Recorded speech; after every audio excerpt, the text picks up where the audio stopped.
Coucou les amis, voilà, je vous retrouve aujourd'hui pour vous parler de la carte numéro 5, la carte du pape.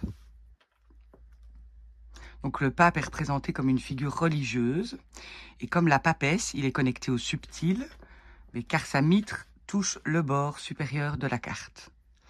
Et contrairement à elle, il n'est pas dans l'introspection, il va agir sur le monde, il répand la bonne parole, je dirais même sa bonne parole en fait, il transmet sa vérité, sa foi, ses valeurs.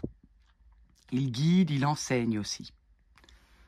Alors ses cheveux blancs sont empreints de pureté. Le pape est quelqu'un de mûr, de sage. Il apparaît lui aussi sur un trône. Et alors sa crosse ici, à 3 étages, nous indique qu'il a du pouvoir, qu'il est haut placé, qu'il est respecté. C'est un initié, un homme d'expérience, un maître. Donc le pape représente une figure de sagesse et d'autorité spirituelle. Chacune de ses mains porte une croix, ce qui signifie qu'il agit de manière sacrée. Alors avec sa main droite, il bénit le monde, et ce qu'il regarde est également protégé. Donc si on regarde de plus près, son regard se porte sur la droite, donc il bénit ce qui arrive, mais également la carte qui suit dans un tirage. Le pape représente aussi une figure paternelle, ça peut être un père ou un grand-père, parfois idéalisé. Il peut également être un homme marié à la papesse, par exemple. Le pape a reçu une bonne éducation, il a fait des études de haut niveau et les valeurs qui lui sont inculquées jouent un rôle fondamental dans sa vie. Il en est vraiment imprégné. Il se détourne d'ailleurs rarement de cette éducation, de ses valeurs. Il a une mentalité d'ancien, le pape, pour ne pas dire de vieux. Il aime respecter les traditions. Son apparence, elle est assez formelle, on le voit. Son comportement est cérémonieux. Il semble honnête et patient. Il renvoie l'image de quelqu'un de résilient, de persévérant. Et le pape, c'est quelqu'un qui sait faire preuve de compassion, de civisme, mais aussi de rigueur et de sévérité. Donc il se comporte de manière solennelle, on a dit, c'est-à-dire que il est empreint de gravité, de sérieux, il a un côté majestueux, il dégage de la dignité. Il effectuera une profession de conseil, de garant, de transmission. Son métier, c'est bien plus qu'un simple emploi. Pour lui, c'est une véritable vocation, une passion qui va lui apporter épanouissement, satisfaction personnelle. Il est très intelligent et il peut être compétent dans différents domaines, dans différents secteurs. Donc il sera notamment professeur, on l'a dit, formateur, conférencier, mais aussi notaire, maire. Dans le domaine de la santé, ça peut être un thérapeute, voire un guérisseur ou un médecin spécialiste, par exemple comme un cardiologue ou un psychologue. Le pape, c'est également un médiateur. N'oublions pas qu'il est aussi un homme de foi. Donc ça peut être le curé, l'homme d'église, le confesseur. On aperçoit à ses pieds 2 autres personnes en bas de la carte. Et donc c'est la première arcane dans le mandala du tarot où on aperçoit d'autres figures humaines, puisque jusqu'ici les personnages étaient seuls ou accompagnés par des animaux, symbole de leur force instinctive ou spirituelle.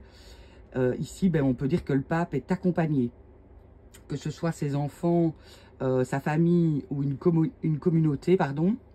Le pape n'existerait pas sans ses fidèles disciples. De la même manière, un orateur a besoin d'un public, tout comme un enseignant a besoin d'élèves. Donc le pape, c'est un mentor, un orateur, une source d'inspiration, un expert reconnu par un système.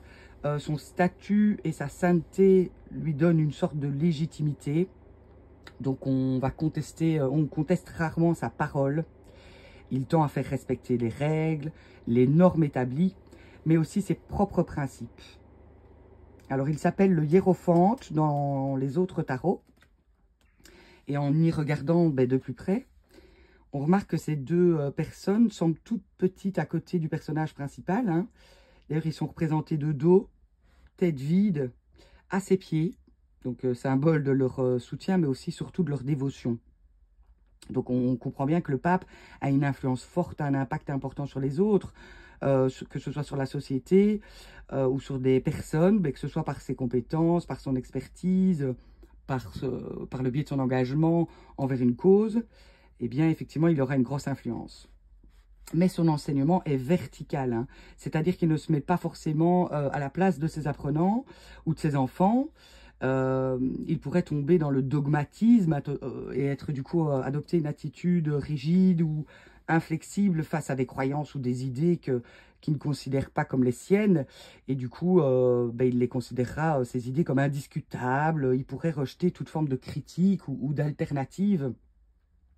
Donc au final, c'est quand même quelqu'un qui peut avoir une vision étriquée des choses, manquer d'ouverture d'esprit, qui peut porter des jugements de valeur finalement, ce qui en fait quelqu'un de moralisateur ou d'intolérant parfois.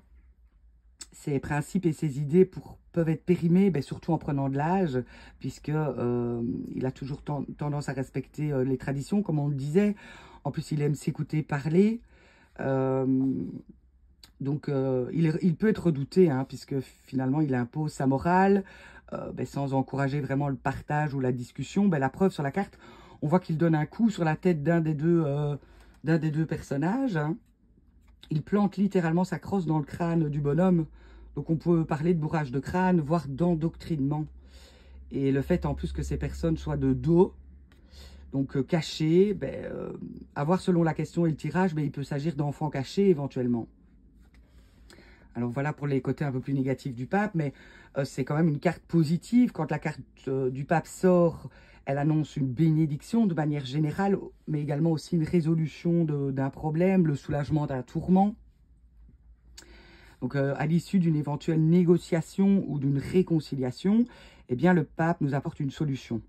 Donc on reçoit une explication ou des bons conseils de sa part, et donc on va être orienté de manière favorable. Et grâce à cette carte, on pourrait découvrir une vérité ou un nouvel idéal, ou découvrir sa vocation également. Et dans le contexte des relations, cette carte peut invoquer une union ou une célébration, comme un mariage religieux par exemple. On sera béni par le pape. Donc le pape évoque également un engagement sérieux, comme on l'a dit, pas seulement le mariage, ça peut être la signature d'un contrat officiel, que ce soit professionnel ou privé. Dans le domaine financier, la carte nous rassure sur le fait qu'on est protégé, que notre argent est bien géré, notre salaire, je vais dire élevé, ou en tout cas suffisant. Donc lorsque le pape apparaît, ça peut aussi indiquer une période d'apprentissage, de conseils spirituels, ou la nécessité de se connecter avec ses valeurs profondes, selon le tirage évidemment. Donc le pape, de manière un peu psychologique, il nous invite à réfléchir sur nos croyances, nos valeurs, et la manière dont elles vont nous influencer dans la vie. Cette carte nous encourage à apprendre avec sagesse, et tout en soulignant l'importance de l'engagement. Et cette carte nous rappelle également que il y a quelque chose à apprendre dans chaque événement. Voilà. À l'envers, effectivement, on sera en forte divergence avec quelqu'un, que ce soit par notre éducation, nos origines, nos valeurs, notre milieu social, eh bien, on va avoir une relation problématique. Ça peut être avec la hiérarchie. Dans le cas du sentimental, ça peut être un couple usé ou pas fait l'un pour l'autre. Il peut aussi s'agir de mauvais placements financiers à l'envers, hein. Et alors surtout, si on parle du personnage, le guide devient un gourou. Il n'aura pas seulement une vision étriquée des choses, il sera intolérant, sectaire, usurpateur, voire corrompu, je dirais. Puisqu'à l'endroit, c'était déjà un pédagogue douteux, à l'envers, ce sera un parent ou un enseignant de mauvais conseils. Donc vraiment, à ce moment-là, on peut dire soit injuste ou hypocrite. Ça peut être le notaire ou l'homme de robe véreux. Donc attention, à l'envers, il est abusif, hein. Je vais même parler, excusez-moi du terme, mais de vieux pervers pédophiles, puisque c'est cette carte-là, malheureusement, qui apparaît s'il y a cet abus. Donc surtout, quand cette carte sort, on vous conseille de ne pas entreprendre, de ne pas signer d'acte officiel. On vous prévient peut-être sur l'hypocrisie d'un personnage ou sur le fait que les conseils que vous allez recevoir ne seront pas bons. Si par exemple vous allez voir un spécialiste de la santé et que cette carte-là sort, il est peut-être bon d'en voir un second. Voilà, par exemple, ça peut être le conseil de la carte. Voilà, j'espère que cette carte vous parle. N'hésitez pas à me mettre en commentaire justement à quoi elle vous fait penser, à qui elle vous fait penser, dans quel contexte. Vous l'avez peut-être déjà sorti de votre jeu. Voilà, ça me fait plaisir d'avoir vos retours en tout cas. Je vous laisse pour la suite de cette vidéo avec quelques images du pape dans d'autres tarots. Et je vous dis à très bientôt. Prenez soin de vous.